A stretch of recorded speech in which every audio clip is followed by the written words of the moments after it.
Welcome to the Cultivate Church Planting Podcast. I'm your host, Brian Kelly. Today, we're taking a deep dive into what the Cultivate Church Planting program is all about and how it works. Joining me are the other members of the Cultivate leadership team, Ed, Bruce, and Nick. Together, we'll unpack the mission, methods, and impact of the CGN Network's Church Planting Initiative.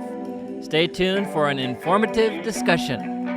The Cultivate podcast is part of CGNMedia, a podcast network that points to Christ. Check out CGNMedia.org for more great shows and ways to support the ministry.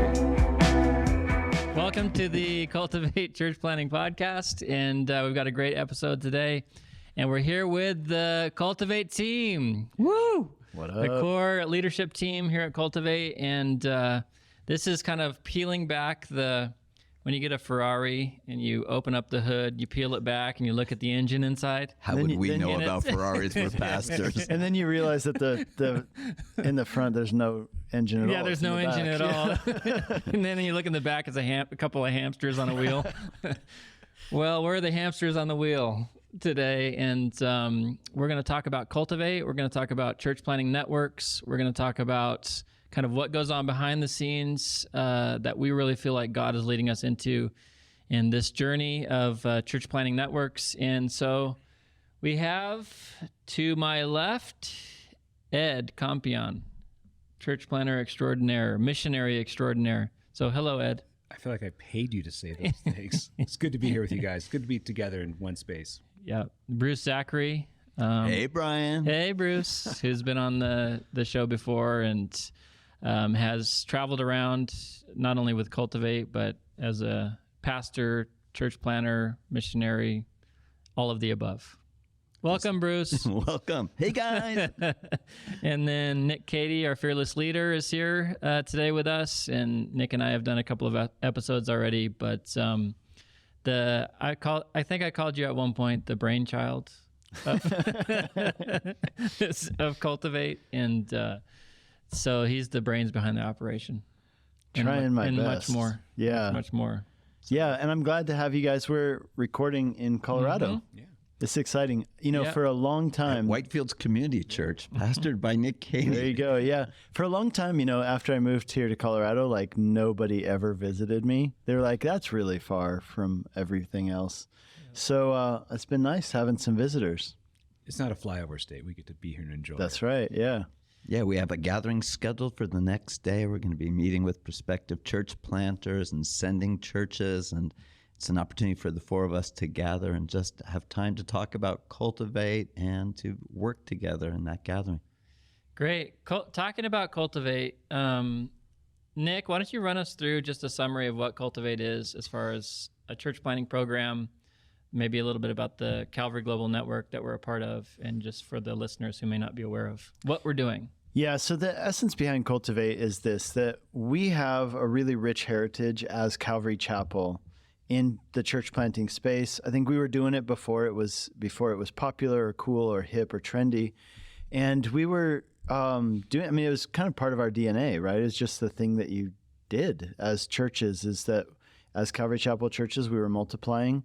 There would be people in another community that said, hey, we'd love to have a church like that in our community. And so people were being sent out, churches were being planted, to the point where we have a community of 1,800 churches connected to Calvary Global Network. And, as time goes on, we get into the next generation, we thought, this is a really important part of who we are. And we don't want this to just be something that was part of our past. We want it to also be part of our present and our future. And so another thing is that as we've seen these 1,800 churches planted, actually more than that have been planted over the years. The deal is that, we've learned a few things as we planted these churches. One of the things we learned is that sometimes people were trained well, and sometimes they were not trained at all. Sometimes they were trained less well. So one of the things that we've gleaned through the experience and through the relationships that we've had over these last 50 years or so of Calvary Chapel is saying, okay, well, what if we could actually use some of the things we've learned, some of the wisdom that exists now amongst seasoned church planters in our network, and how could we create a program that would help people to be set up for success? And, some people would say, well, if God wants it to succeed, it'll succeed, right? It's an unspiritual approach to say that we should try to set people up for success. And I would argue with that and say, no, I think that's wisdom, and it's actually pretty spiritual and godly to say we want healthy churches that will serve their people well, that they'll teach good biblical theology, that they're going to know how to care for people's unique needs, they're going to know how to reach their communities effectively, because I would say there's an urgency to the gospel, and there's an urgency for church planting.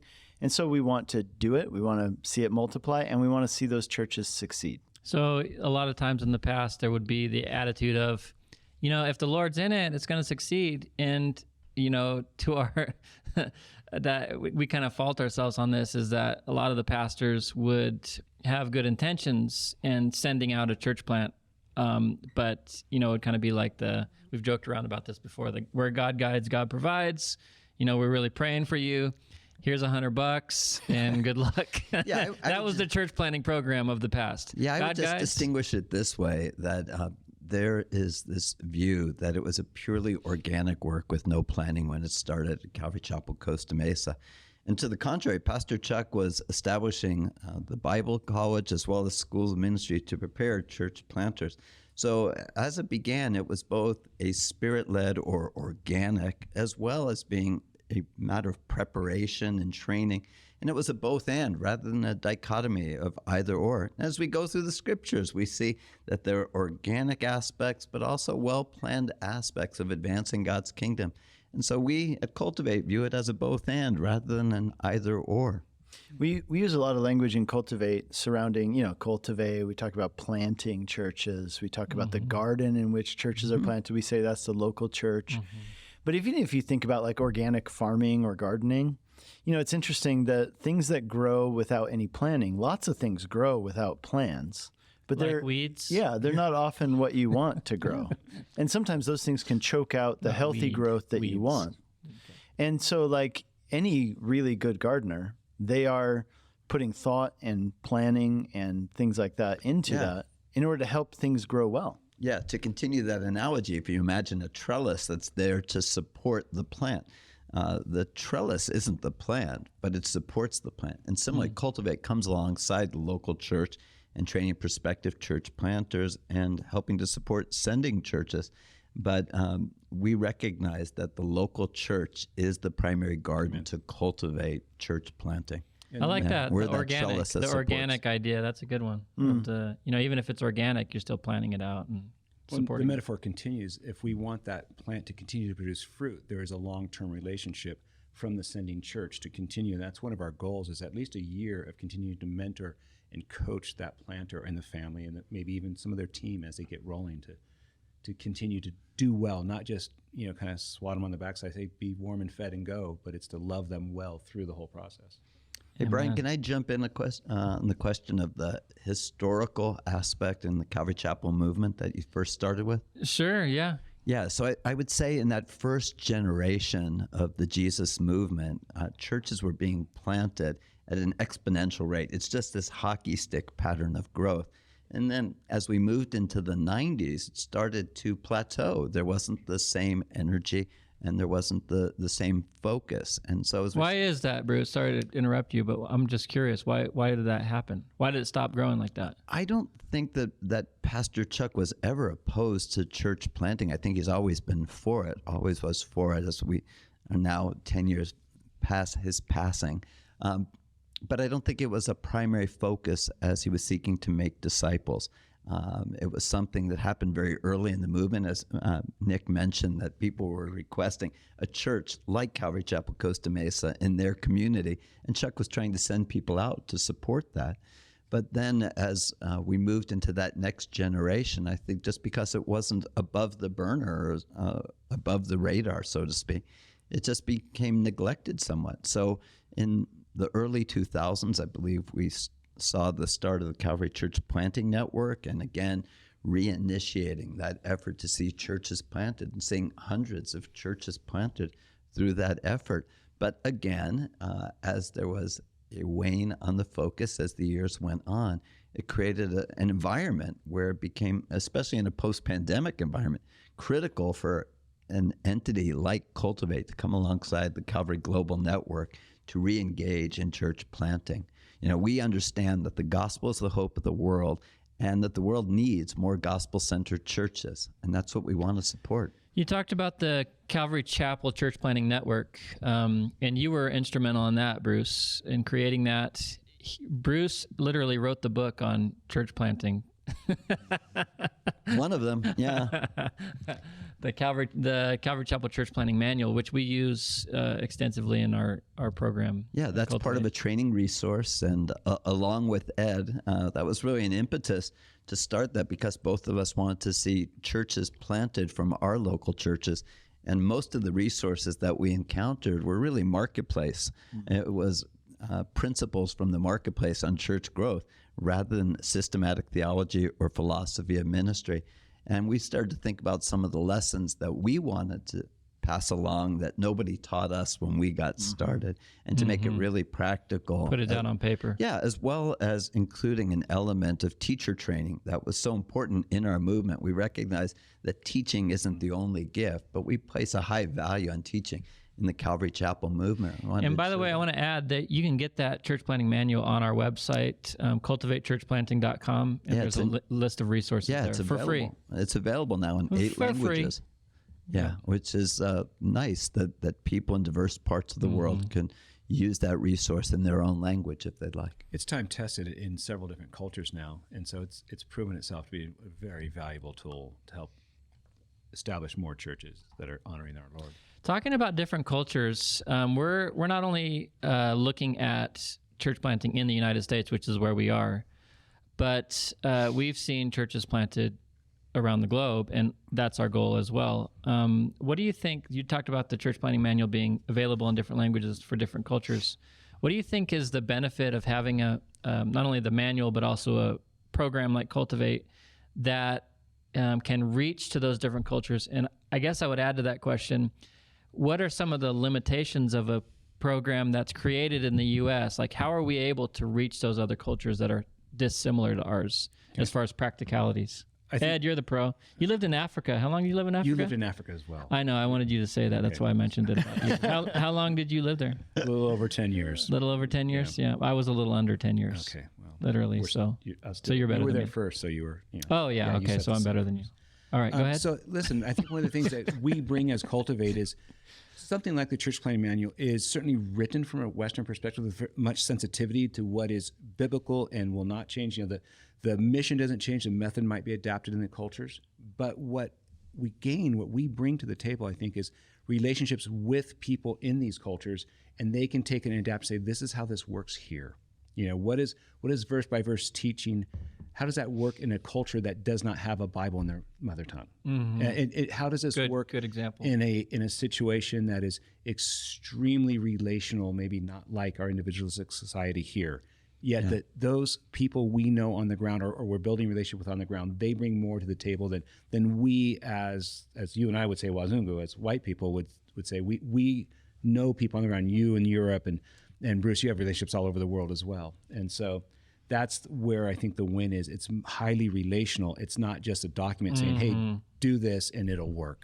Yeah, I think the Church Planting Manual is intentionally written with the intention that a mentoring pastor, if you contemplate, let's say, a lead pastor, a senior pastor who's training a youth pastor or an associate pastor, that mentor is adapting the resource and its application to be culturally contextual. It's not one size fits all. Well, in a certain sense, it is, but the embellishment, in other words, if you imagine, let's say, the one-size-fits-all hoodie, but you can embellish that in its decoration, and so you're making it applicable in your cultural context, as well as all of the assessment resources that we're providing through Cultivate. We want those assessment resources to be focused on theological and philosophical principles, but they're also going to have a cultural context, whether it's a shame and honor culture or a justice culture. Its application, we don't want it to be focused on a suburban environment in North America or in the United States in particular. Great. Let's get back to relational, because what we're I don't know if it's okay to say it this way, but what we're really proud of in the Cultivate program, with a godly sort of boasting, I guess we could say, is our coaches, the relational coaches. And you can go on the website, cultivatechurchplanting.com, and click the coaches link and find those individuals around the world. 6 continents. Multiple languages, 6 continents, expert church planters and pastors, all of them. And you can get a connection to those coaches. And this is the value of having Calvary Chapel, Calvary Global Network, is that it's a newer church planting program, but we already have those coaches that have been relationally together for so many years. Yeah, thousands of hours of expertise. Yeah, of literally. Pastors there. And as we developed the program, just thinking back to how this came about, one of the things that we wanted to do was say, okay, like what are the things that we excel at in Calvary Chapel? Like what are the ways that God has called us uniquely as a movement? And then how can we make sure that we create a program that highlights those things? So one of the things that Calvary Chapel has always been really good about is being a relational network, a relational, training resource and things like that. In the past, though, it was kind of like you had to know somebody.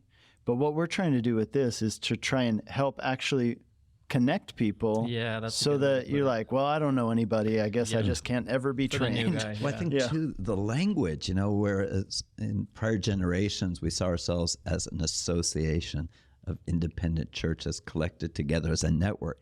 Now family language seems far more prevalent in the Calvary Global Network. And family is a different metaphor than a sense of a network of associated. It's a different implication. And I think that's intentional. And I think that's what we're striving for. And again, in the best sense of the word strive, we're aiming at creating familial relation between churches that are part of our group. Do you have to be a Calvary Chapel to be part of Cultivate? No, we've had several people join Cultivate who are not Calvary Chapel, but they love what we stand for and the values, and they agree with them. And we've had people go out and say, hey, I'm going to be planting this kind of church, like maybe a Southern Baptist church in one case. And we say, hey, that's cool. We'd love to help train you and things like that, if you agree with our core foundational values. But definitely the majority of people who are joining, they're people who have some connection to Calvary Chapel. And, there are other training resources and movements. I think this one's unique because I think it encompasses, first of all, our values as Calvary Chapel, especially that relational one.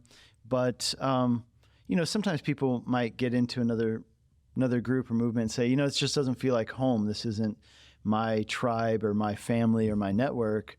And so we want to make sure that there's a resource for people who say, I love Calvary Chapel and what they're about. I want to plant a Calvary Chapel. And so, hey, we would love to help resource you and train you to do that.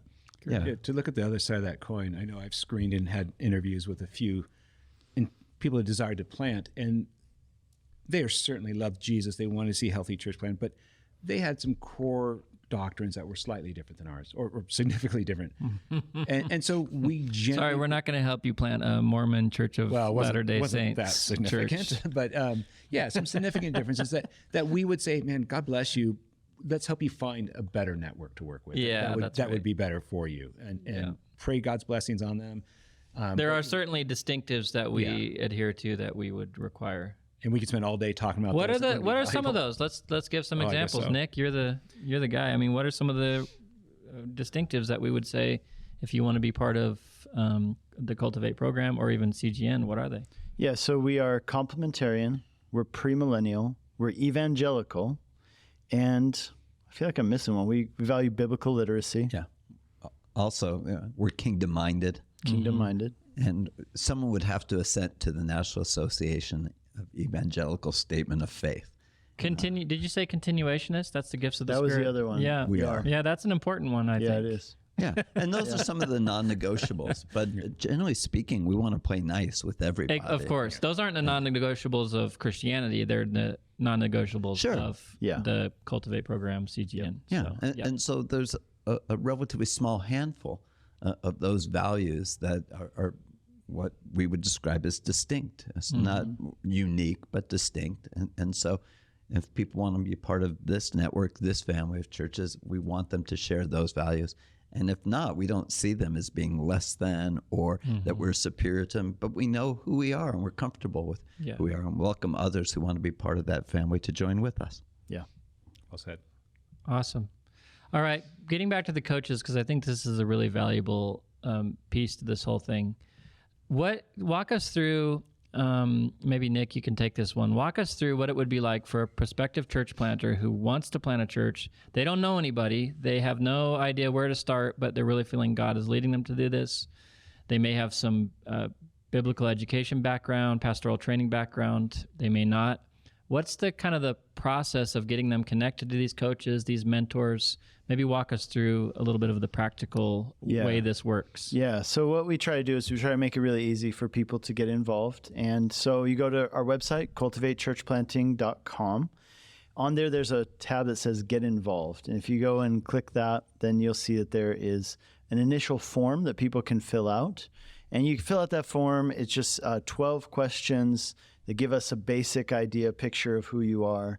And we will follow up to that right away within 24 hours or so. We'll follow up with a response and next steps. And oftentimes that includes a phone call from a member of our core team or our leadership team. And they're going to call and just kind of get a feel for who you are, where you're at in regard to when you're going to plant. And then they're thinking about, okay, who can I connect this person with as a mentor and as a coach? So for us, the difference between a mentor and a coach: mentor is the person who works with the church planter hands-on directly on a really regular basis. The coach is the person who's more on the cultivate end, walking them through the next steps, helping the mentor to know how to train that church planter. So that's where it begins. It's just reach out to us through that form. We'll take it from there and walk you through the next steps.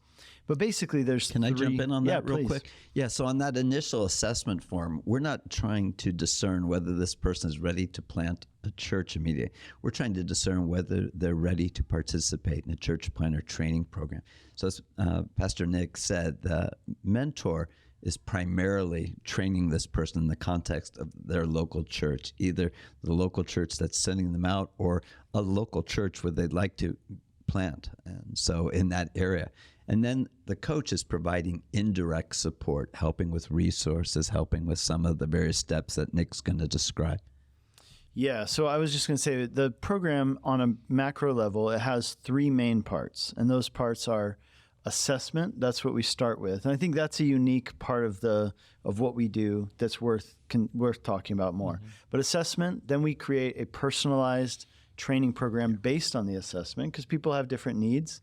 And we're not trying to do the same thing for everybody, because people have different... Well, Bruce said one size fits all, but then he gave and I liked it. I was like, oh yeah, that sounds good. But then you said like a one size fits all hoodie, but I don't think I've ever seen one of those before. Well, I think the one size fit all comment was in regard to the manual per se. Oh, okay. Yeah. All right. So I get it. As Nick's saying, if somebody has 6 years of pastoral experience, they're in a different situation than someone with 3 years or perhaps no vocational full-time pastoral experience.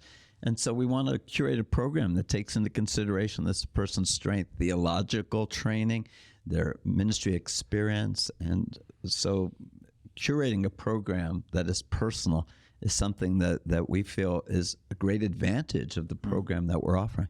Yeah, and then the third part of it is post-launch support. So again, assessment, training, and then post-launch support. Because I think some of us have gone out and realized that we didn't get a ton of support afterwards. It's kind of like, hey, go out there and let us know if something goes wrong sometimes. Yeah. Let me know if you need any help. Yeah. Rather than being proactive. And to be really clear, I think that the churches who did that, like maybe they sent people out, they had the right intention, but they just didn't know. They didn't know how to train somebody to plant a church. That's kind of where we come in, is we know there are a lot of churches out there that say, I want to send out church planters. I want to train them. I don't really know where to start, and I don't know what to do. And so we give a framework, and we help walk through that process. Can I add something to that? I hope that we have the idea. I don't hope. I believe we have the idea that we're never usurping the local church in her role to send out. We're coming alongside them. Well, that's a good point, Ed, is because what makes Cultivate really unique among church planting programs and networks is that we're not ourselves doing the training. We're not saying, come to this training base or this location, get this training class and all that. We are equipping the local church to do the training. So the mentor is literally usually the pastor of a church or an associate pastor, someone like that, who's helping these young church planters be equipped to do that. And we're coming alongside with the coaches and everything to help do that. Yeah. In regard to the post-launch support, for me personally, it's part of my story. Our local church had planted a church about 400 miles away, and that church still exists, but the church planter's marriage doesn't. And for me, in terms of my story, I recognize that perhaps had I done a better job of training and providing post-launch support, it may have been different. So I didn't see myself as responsible for that situation, but I could have helped. Would that be assessment or post-launch support? Because there's the different elements. Well, yeah, just to continue real quickly. So that really motivated me to be thinking differently about the post-launch support. So we talked about the idea in future church plants that a mentor would be contacting that planter on a monthly basis during the first year. And then during the second year, it would move to a quarterly basis. And so that creates intentionality that the mentor is going to be engaging that planter at least once a month for the first year and trying to visit in person. And we appreciate that depending on proximity, that could be more frequently, but certainly at least once a year. And in the second year on a quarterly basis. And statistically, that just makes a difference on the health and the longevity and the likelihood of that church plant being effective.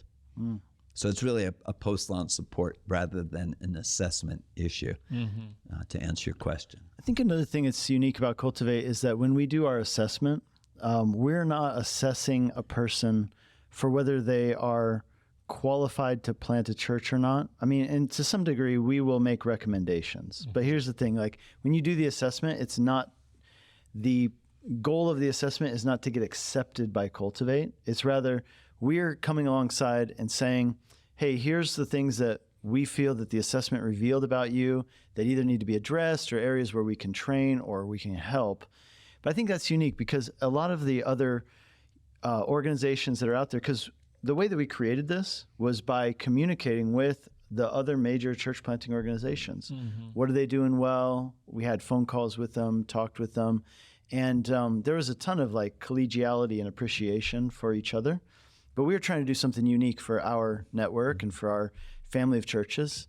And so what we came up with is, you know, with Calvary Chapel, one of the geniuses of it has always been that people have been sent out who, you know, might not be the people that you would generally...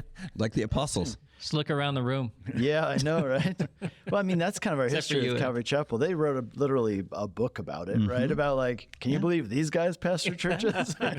Untrained and uneducated, but they'd been with Jesus. Yeah. Harvest. Was it called Harvest? Harvest. Yeah, I love that book. Yeah, Bible and so college. so we don't want to lose that. Like we're not trying to filter out people whom God might be calling. Absolutely. And so we want to come along with recommendations. We're not going to, in other words, we're not going to use the human standards and kind of what we think is best. We're going to really depend on the Lord. Yeah. And use some tools to do that. Education independently of calling and anointing doesn't qualify someone. But by the same token, our assessment, we've got assessment tools that we've created that help people in regard to understanding their theological training, philosophy of ministry alignment, and also using some research-based assessment tools that are available. Although we didn't create them, they're still very valuable. So we want somebody to understand if they're very strong in administration, but perhaps in evangelism they aren't as strong, if they've got a great apostolic visionary tendency, but they're lacking some of the shepherding and caring skills. And it's not to disqualify or qualify, it's to help a prospective planter to understand their strengths as well as some areas where they need support. Either they're going to need to grow in this area or bring other people on the team with complementary gifts and common passions to be part of this work.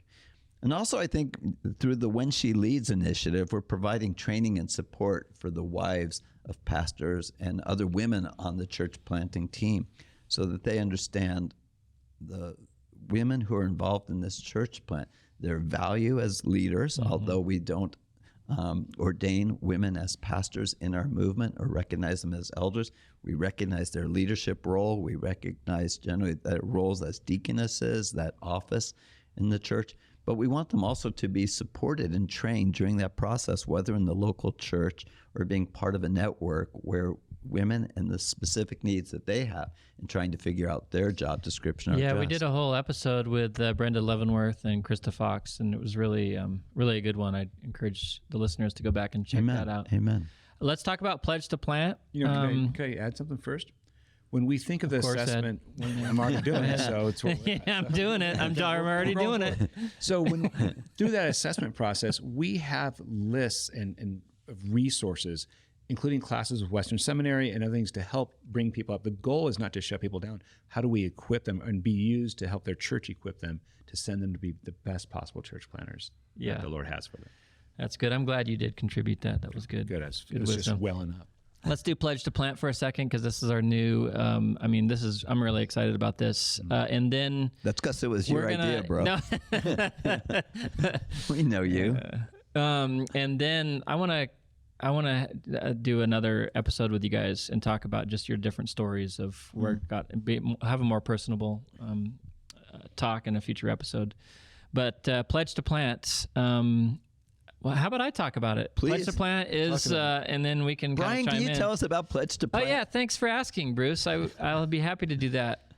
So basically, we do have the assessment form online, which is sort of like your first step into the Cultivate program. Get involved. Very simple form, and I would actually encourage all our listeners who are even remotely thinking about planning a church to go ahead and fill that out, because it's not like you're signing a contract that you have to sign. You have to plant a church now that you filled this out, but it's a way for us to connect with you and help you along that journey at whatever stage you're at. So that's the initial assessment on the website. Easy to find. Pledge to Plant is I would say for mostly existing churches that are pledging to send out a church planter from their congregations. And, we've just planted a church a couple of years ago, and I filled it out, and it's basically to say, over the next however many years, we're going to send out a church planting team. Can I jump on the Pledge Did you to fill Plant? that out? Of Bruce? course I did. Okay. But and we are training church planters Yeah, I in know our you local church. But in that regard, on the Pledge to Plant, we have created the infrastructure to support the planting of 1,000 churches during the next 10 years. We're not saying that's our goal per se, but we've created the infrastructure to be able to do that. So if someone on the Pledge to Plant form said that they wanted to see a church planted in the next 1 to 3 years, 3 to 5 years, 5 to 10 years, that we could come alongside and support them so that they would be prepared to see that become a reality, to go from the ideation through implementation to actualization. Yep. And by just getting them into our database and following up with them, it's not going to slip through the cracks. Yeah, and So I exactly. thought it was a brilliant idea that you had, Brian, and really you, helpful Bruce. for us, not only for prospective planters, but sending churches. And if I could also note, Nick, as you were mentioning on that assessment and getting involved, it's primarily a church planter getting involved through the assessment. But there's also a place for those who are interested in mentoring or coaching to get involved. That's listed, and we can share with people who are interested all of those requirements and expectations once they submit that, get involved. Yeah, part of this too with the Pledge to Plant was like this idea of like we want to champion church planting in our network. And so we want to be saying, we started this at a conference, and we wanted to tell people, hey, we would think it's a value and something that's good for your church and the kingdom and everybody involved and the community where they're going to plant, if every one of our churches would commit to planting a church in the next 10 years. And I think that's a great thing. And what it does is I've talked to so many people over the years who said, yeah, we really want to plant a church and we're going to do it someday. Well, this is our friend Ted Leavenworth has this saying. I don't know where he got it, but I love it. He says, it's like throwing your hat over the fence. Now you got to go get it. Right. And so in other words, when you sign up for a Pledge to Plant, maybe say, we're not in a place to do it in the next 1 to 3 years, but we might be able to do it in 5 years. Yeah. And we might be able to do it in like 8 years. So I'm going to throw my hat over the fence. Yeah. And We wanna really do it. Put down my yes. And what that does is then we will follow up with you, and we'll have a conversation. You'll say, I'm thinking 5 years. And we'll say, okay, cool. We'll just set a reminder, and we're going to check in with you and say, hey, how's it going? How can we support? How can we pray for you? Let's pray this thing into existence, in other words. Yeah, I think there's several myths about church planting that we want to address. So I think when someone completes a pledge to plant as a sending church, we're now engaging them in conversation. So some of their concerns are, I'm going to be sending out some of my best people and we don't have enough really good people, or it's going to hurt the local church. And all of the evidence is to the contrary, that by sending out people to plant, it creates excitement in the local church. More qualified leaders and prospective leaders are drawn to a sending church. And to the contrary, rather than damaging the sending church, you're creating now benefit value in that local church and in the kingdom. Furthermore, if you're going to train a group of people to be prospective church planters, where most training in the church is focused on a particular silo, like kids ministry or youth ministry, church planting by its nature is a 360-degree training. And so the people who stay in the local church who don't actually go out to Which plant, will be the majority. Yeah, as Ed said, the majority, those people are going to be better equipped to serve in that local church. So it's a win-win. So It's a win-win-win. yeah. Great. All right, guys. Well, it's been great talking about this. Love the program. Love what we're doing. And glad to be a part of it. More information, cultivatechurchplanting.com. I'm going to do some more episodes about, I feel like there's so much more that there's going to be questions that are going to come up, and we'll do that in a later episode. But thanks for being here, guys. Thanks, Brian. Thanks, Brian. Yep. Great.